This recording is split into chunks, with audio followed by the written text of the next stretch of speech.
Seguindo então com a leitura do livro Painéis da Obsessão, de Divaldo Franco, pelo espírito de Manuel Filomeno de Miranda. Prognósticos sombrios. A irmã Angélica, encarregada da orientação espiritual da comunidade para a qual recambiara o pupilo, numa feliz iniciativa de preservar a integridade orgânica e psíquica, em contínuas advertências dirigidas aos trabalhadores, incluía Argos com doçura, esclarecendo as hábeis manobras de que se utilizam os espíritos vingativos, conclamando a vigilância e a oração. Não é do feitio das entidades nobres tomarem sobre si as responsabilidades que constituem experiências do próximo a quem eles são fatores de crescimento, candidatando-os ao parasitismo. Fiéis ao messianato de Jesus, que tomou as dores do mundo, conforme a linguagem evangélica, para aliviar os seres humanos e tornar leve o fardo de todos, os mensageiros da luz operam de igual maneira, isto é, auxiliando, esclarecendo, não porém poupando ninguém aos compromissos de elevação, às tarefas reparadoras, aos deveres imediatos. Inspiram, consolam, suavizam as asperezas da marcha, no entanto, cada qual terá que caminhar com seus próprios pés no esforço pessoal. É certo que ela percebia a sistemática rebeldia do aprendiz, que derrapava na ingratidão, utilizando-se mal da dadivosa oportunidade de trabalhar, integrando-se na ação da beneficência, método eficaz de granjear valores preciosos para a sua realização interior. Numa obra na qual se movimentam muitas necessidades, a recreação é conseguida mediante a renovação das tarefas, sem desperdício de tempo, nem demorados encontros e conversações destituídas de utilidade, nas quais medram a frivolidade, a insensatez, a censura, o despautério. O interesse geral deve concentrar-se no bem de todos, ao invés das conveniências de alguns, no aprimoramento de cada um com o objetivo de iluminação coletiva. Ao revés do relacionamento das falhas alheias, no socorro aos menos aptos e não o afastamento daqueles que têm necessidades, nem do cerco agradável quão discriminatório em relação aos pobres, a favor dos afortunados, socialmente bem projetados. De minha parte, nenhuma censura a qualquer comportamento, nem restrição àqueles que são aquinhoados com os bens materiais que o Senhor lhes concede para a multiplicação de bênçãos no mundo, realizando ministérios difíceis, não poucas vezes experimentando provações ocultas. O que não me parece justo é o regime de exceção que lhes proporcione em detrimento dos menos amparados, simpatizando e disputando-lhe a projeção junto a eles pelo que têm e aparentam. Argos, na imaturidade que o assinalava, esquecia de partilhar o seu tempo, os seus conhecimentos com os sofredores de cujas camadas recém-chegada, para aplicá-los com os outros ao lado de quem se promovia. Ingenuamente, sem a experiência amarga de como é fácil aos poderosos do mundo desprezar e esquecer aqueles que já não lhes interessam, transferindo-se de áreas de relações quando novas emoções os despertam para a caça de curiosidades diferentes. Na sua transitoriedade, a vida física deve ser bem conduzida, a fim de favorecer com mais ampla colheita de resultados eternos, entesourando harmonia no espírito imortal. São as ambições entorpecedoras, as paixões arraigadas que respondem por opções, mesmo que a consciência vigilante nem sempre esteja de acordo com situações dessa natureza. Naturalmente, o rapaz, o moço, dava-se conta do procedimento a que se entregava, uma que outra vez, e formulava propósito de renovação mental, atitudes morais. Logo depois, cessando o estado emocional, desabituado ao esforço contínuo, retornava aos mesmos hábitos frívolos. Muito interessado no estudo da problemática Argus Áurea, e com sincero desejo de colher dados que a mim próprio pudessem ser úteis, como a outros estudiosos da obsessão, solicitei e consegui permissão para acompanhar os esposos no novo estágio que viviam na comunidade espírita dedicada à beneficência. verdadeira colmeia hospital, escola de aprendizagem e conquista de saúde espiritual. Ali movimentavam centenas de criaturas em superior intercâmbio de solidariedade e amor. Umas vinham com candidatas para ajudar, sobraçando problemas que traziam do passado, carregadas de traumas e conflitos de ontem, com a atual reencarnação, passando a receber tratamento e ajuda. Outras, ansiosas pela renovação, sob os tormentos da sua condição humana, viviam sem desvinculação com os padrões de comportamento nos sítios de onde vieram. Necessitados do corpo e da alma, chegavam aos magotes, de todos os lados, cansados e esperançosos de amparo, que nunca se lhes negava, caminhando-os aos vários setores de atendimento sob a inspiração de Jesus. Entidades enobrecidas aumentavam o plantel de servidores dedicados em estágio de abnegação, em reconhecimento aos socorros oferecidos aos seus afilhados e amores reencarnados ou convidados pela irmã Angélica. A felicidade da ação desenvolvia-se em ambos os planos da vida, tornando esse instituto de amor conhecido como um lar de bondade, um reduto de esperança.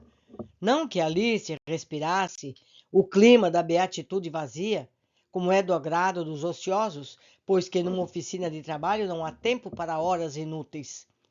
Não se escasseassem problemas e dificuldades, já que estes resultavam do estágio espiritual de cada membro, que não pode ser alterado de um só golpe, conforme o desejo dos pioneiros da obra, que reconheciam a própria e a fragilidade dos companheiros, dando-lhes tempo para amadurecerem e santificarem os pendores negativos. De outro modo, não escasseavam as sortidas da treva, dos magotes de entidades odientas, inimigas de muitos dos membros do clã espiritual, que se rebelavam por não os alcançarem mais a miúde, porque se sentiam impedidas de se adentrarem ante as naturais defesas que resguardavam os residentes, como também os adversários dos que ali se beneficiavam, dos atormentados por obsessões ultrizes que ali recompunham. Por fim, eram os verdugos do bem-estar geral, que se arvoram às condições de justiceiros ou fomentadores da desordem, de campeões da alucinação ou vampirizadores sistemáticos do fluido vital das pessoas distraídas e viciadas. Tratava-se a instituição de um campo de batalha, recordando a casa do caminho primitiva, onde foram plantadas as bases seguras do serviço social cristão superior, sobre a inspiração e vivência da caridade. Os que assinalamos de superior fluía da presença psíquica do Cristo, através dos abnegados mentores que ali operavam, impedindo que pequenas áreas de natural atrito, decorrente das imperfeições dos seus membros, assumissem proporções agigantadas e os ressentimentos crescessem, sobrepondo-se ao dever da tolerância. Dirimiam-se as incompreensões à luz do Evangelho, mágoas davam lugar à esperança sob a consolação da fé. Se alguém persistisse nas atitudes menos elevadas, ninguém se reprochava a conduta, em razão do clima de liberdade, sem a vigília humilhante, nem a fiscalização deprimente. Cada um conhecia o seu dever e os dirigentes viviam suas responsabilidades, sem margem a censuras, o que todavia não os isentava das mesmas, em se considerando que os códigos de comportamento, as opiniões, variam nos grupos humanos, e como é mais fácil condenar do que fazer, apontar os defeitos do que corrigi-los em si, não faltavam, compreensivelmente, os que lhes atirassem farpas, procedentes da inferioridade que possui ótica distorcida a respeito da realidade da vida. A comunidade, conforme já aludimos, era uma tentativa de criar, nos dias de hoje, uma sociedade cristã, pulsante nos termos do pensamento primitivo dos apóstolos e sob as diretrizes espíritas aneladas por Kardec. Nem qualquer alienação dos grupos humanos vigentes, nem os padrões culturais e históricos do progresso social da atualidade. Tratava-se de reviver a experiência comunitária dos discípulos de Jesus no passado, com perspectivas para o futuro, inspirada igualmente nos conglomerados do nosso plano de ação. O investimento espiritual de tal porte sustentava-se, sobretudo, na irrestrita confiança em Deus, no apoio do Cristo através dos seus mensageiros, encarregados de construção da nova humanidade. Apesar de todos esses dispositivos de segurança e trabalho, os seus membros não viviam em caráter de privilégio algum, aliás, privilégios que era ali um serviço e a elevação moral.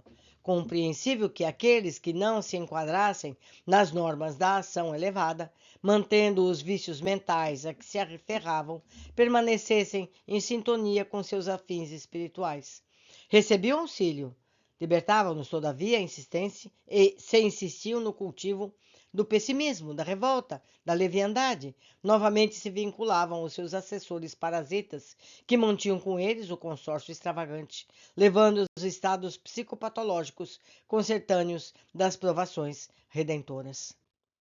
Caso fosse diferente, não experimentassem as presenças das companhias espirituais de baixo teor vibratório com as quais se compraziam, mediante a falta de esforço por libertarem-se e só pelo fato de ali viverem, isso constituiria uma injustiça que não vige nos códigos do soberano amor.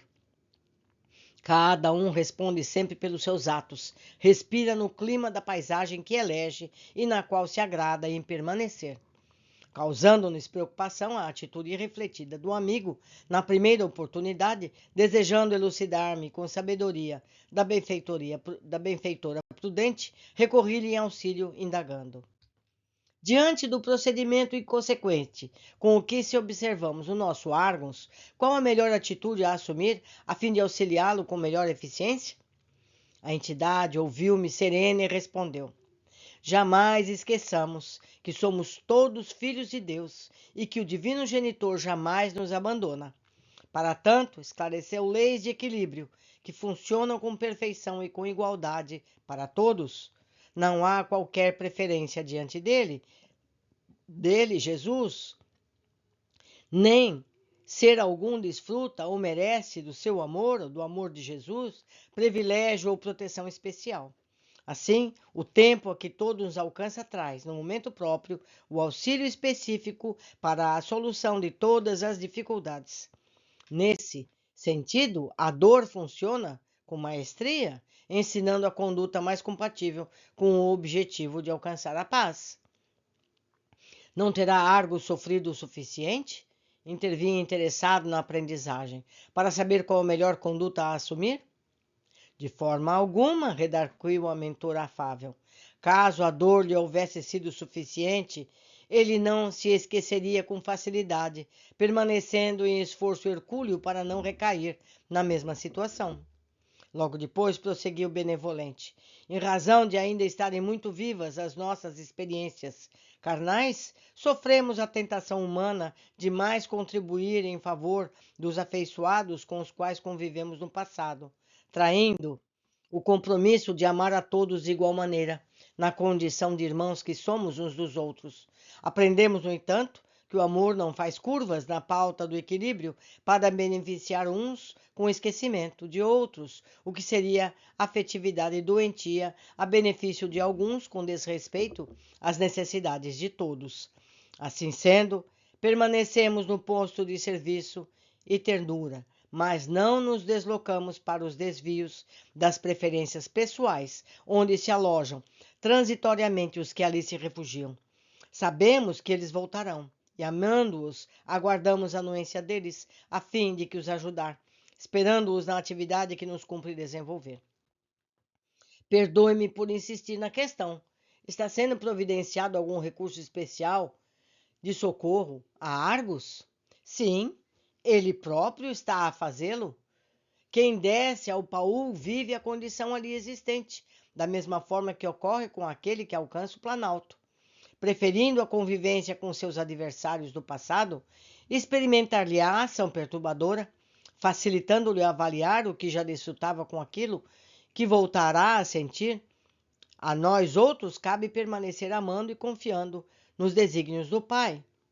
Encerrando a entrevista, a benfeitora ainda disse: quando alguém se encontra agasalhado e defendido, mas prefere a experiência da intempérie, abandonando o abrigo e indo-lhe em busca, é natural que aprenda sob o rigor das circunstâncias elegida. Quando o ser humano se encontra psiquicamente sob a proteção do pensamento e do amor do Cristo, mais fácil se lhe forma a marcha. em razão da constante inspiração que recebe da assistência dos bons espíritos que o auxiliam.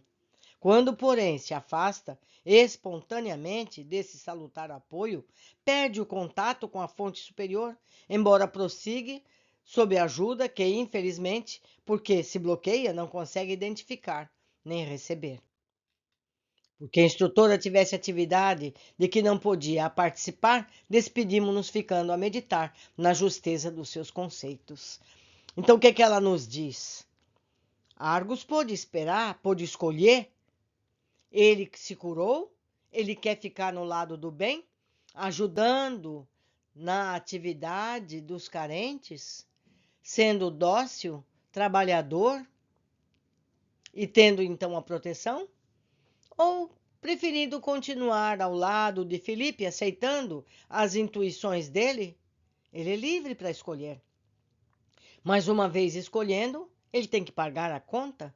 Se ele escolhe as influências de Felipe, ele terá sofrimento novamente. É simples assim, somos livres para escolher o caminho que seguimos, mas nós temos que assumir a responsabilidade da escolha. Vamos continuar a nossa leitura. Como ficara demonstrado, Argos foi se afastando do convívio físico e psíquico dos companheiros operosos, aliando-se aos mais irresponsáveis, mantendo a vinculação mental com o astuto comparsa desencarnado que lhe foi insinuando a ponto de restabelecer o conúbio obsessivo. As suas forças físicas passaram a diminuir, as resistências orgânicas a se debilitarem, ficando exposto a resfriados constantes que mais o depauperavam. O repouso se lhe tornou mais difícil. A dispneia, ou seja, a dificuldade de respirar, passou a afligi-lo mais a miúde. Quando buscava o leito, intoxicado pelo fluido deletério de Felipe, sentia-se mal. Quando a prostração o vencia, não lograva dormir em paz, porque o algoz o aguardava, assustando-a no instante de parcial desprendimento, fazendo-o retornar ao corpo mais cansado e deprimido. Noutras vezes, o desencarnado conseguia retê-lo, recordava-lhe as cenas selvagens de que fora promotor e que lhe produzia terríveis pesadelos que lhe descompensavam o ritmo cardíaco, banhando-o em sudorese abundante e glacial decorrente do pavor. Nesse estágio, o obsediado recordou-se da oração e da necessidade de buscar amigos. A prece lhe fluía dos lábios, porém, sem a tônica do amor, não se irradiando dele nem sintonizando com os núcleos de captação de rogativas, porque destituída de elevação e plena de egoísmo. Os amigos prudentes e devotados de ambos os planos, ele os afastara sistematicamente. Não que os companheiros encarnados ficassem indiferentes ou distantes do seu problema. As barreiras vibratórias criadas impediam-lhe a aproximação psíquica, embora fisicamente estivessem-lhe ao lado. Os benfeitores, por sua vez, assistiam-no com amor, porém a luta era dele, buscada pelo seu livre-arbítrio. Demais, desencadeando qualquer processo, não é fácil detê-lo de improviso, sem que interrompam imprevistos efeitos, resultados mais graves. Agora restava acompanhar-se o desdobrar dos acontecimentos, a fim de auxiliar-se com precisão no momento oportuno. Na convivência íntima com o esposo, Áurea não ficava isenta da sua e da influência psíquica de Felipe, que lhe movia a sórdida campanha, inspirando ao seu hospedeiro mental ideias infelizes e suspeitosas. Com o seu caráter absorvente e dominador, o marido exigia-lhe sem palavras todo o tempo disponível, habituado a sorver-lhe a energia com a qual se alimentava emocionalmente. Não poucas vezes, ele lhe apresentava os acontecimentos que observava, de forma pouco correta, induzindo-a a ver pela sua própria ótica distorcida, o que lentamente a levava a anuir com o seu ponto de vista equivocado. Outro sim, tombando da invigilância, por natural solidariedade afetiva, sintonizava com o antigo nubente, ora desencarnado, que a mantinha em estados depressivos, em tormentos desnecessários. Nas reuniões mediúnicas, todavia, lograva desencharcar-se das vibrações deletérias, quando se colocava a serviço do bem e em socorro aos irmãos sofredores do além-túmulo, em cuja tarefa conseguia apoio e renovação íntima, reanimando-se para o prosseguimento do compromisso abraçado. Era natural que os esposos, conforme ocorria com os demais membros da comunidade, reencontrassem ali espíritos afins de outras etapas, ora no mesmo caminho de redenção.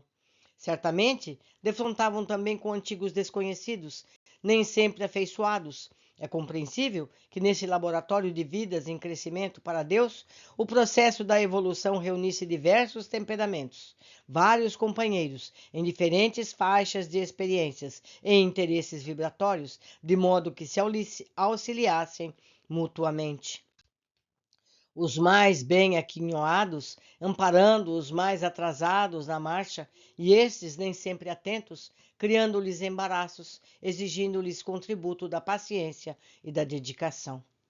Os mais afins, por instinto, formavam os seus pequenos grupos de interesses comuns, provocando reações normais nos outros companheiros desconfiados e mais suscetíveis aos ciúmes e ressentimentos improcedentes.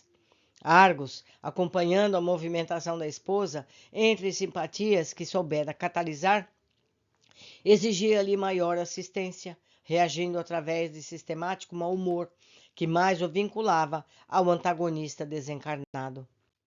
Além desses fatores, os seus longos anos de enfermidade produziam na esposa o despertar de um latente sentimento maternal, quando essa se percebeu na condição emocional de genitora devotada de um filho dependente que lhe exigia demasiado esforço.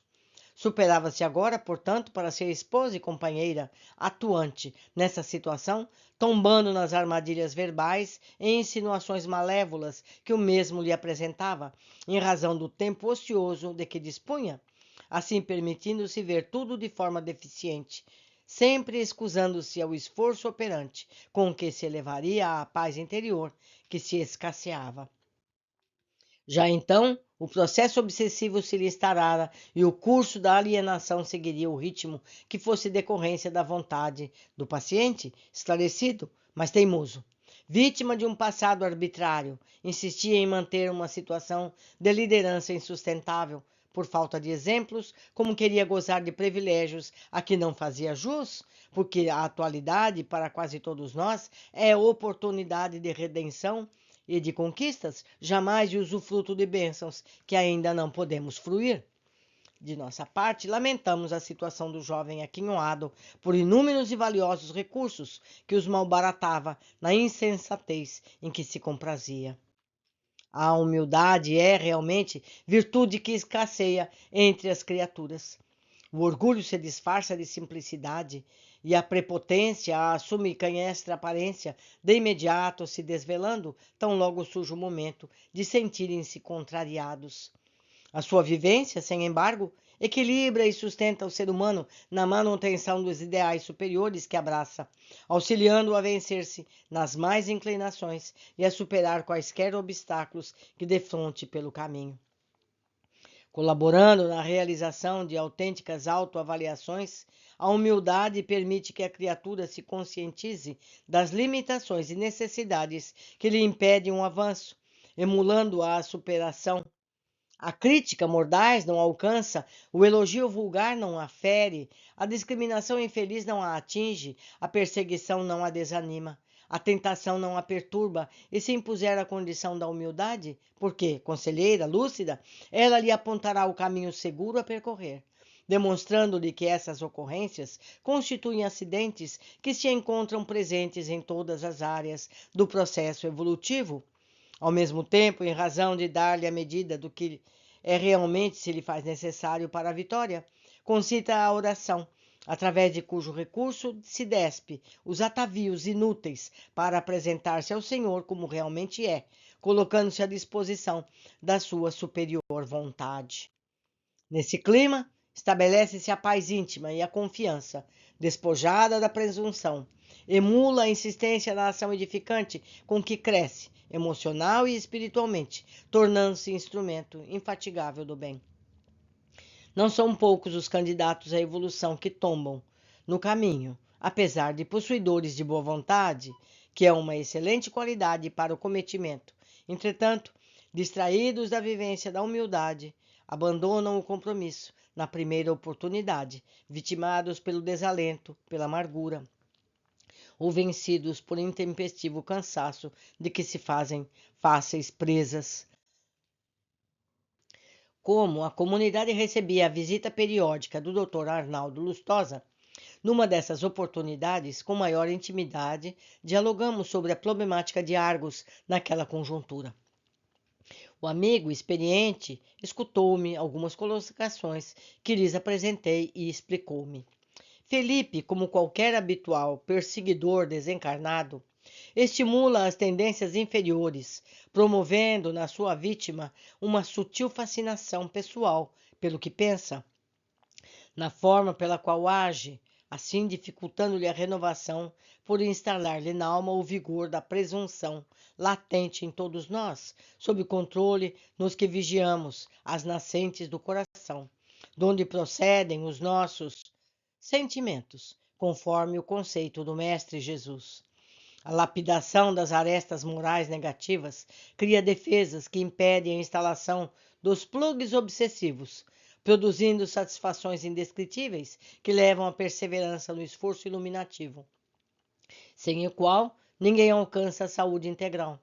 Outro sim, porque a ascensão é esforço urgente, cada passo dado à frente deve constituir conquista de segurança que facilite o próximo movimento, impedindo-se a instabilidade que responde por avanços e receios, sem a decisão de seguir sempre, mesmo que o preço seja o sacrifício.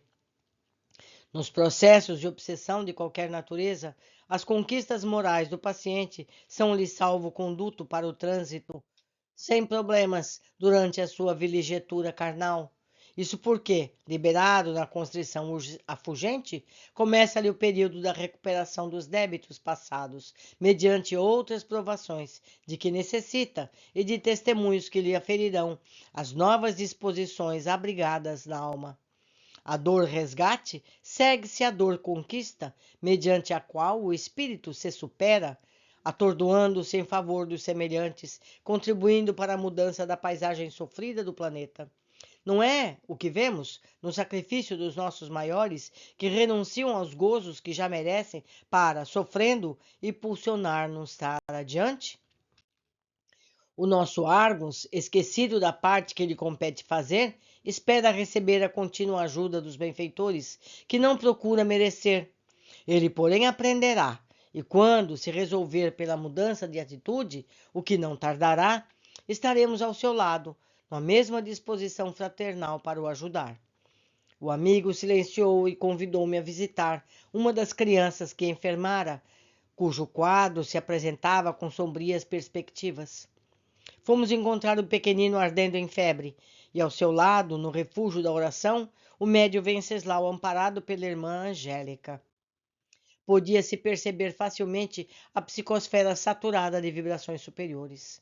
A prece é sempre a força catalisadora de energias superiores, propiciadoras de paz e progresso, verdadeira ponte lançada sobre o abismo entre a criatura e o seu Criador, facilitando o intercâmbio que então se estabelece vigoroso e benéfico para o ser. Vale a pena citar que aqui ele não fala da prece decorada, aquela que a gente lê mecanicamente ou decora. A prece aqui vem da alma, são as palavras do nosso coração.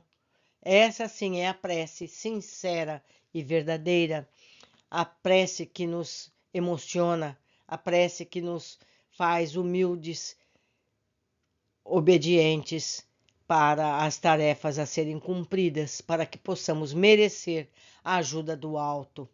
Mais uma vez, convido a todos a que tenham esse livro, seja em papel, seja em arquivo de PDF. Podem me procurar, que eu posso remeter o livro que eu estou aqui lendo para todos vocês. Por hoje ficamos aqui. Aguardo a todos na sequência do nosso estudo. Abraços.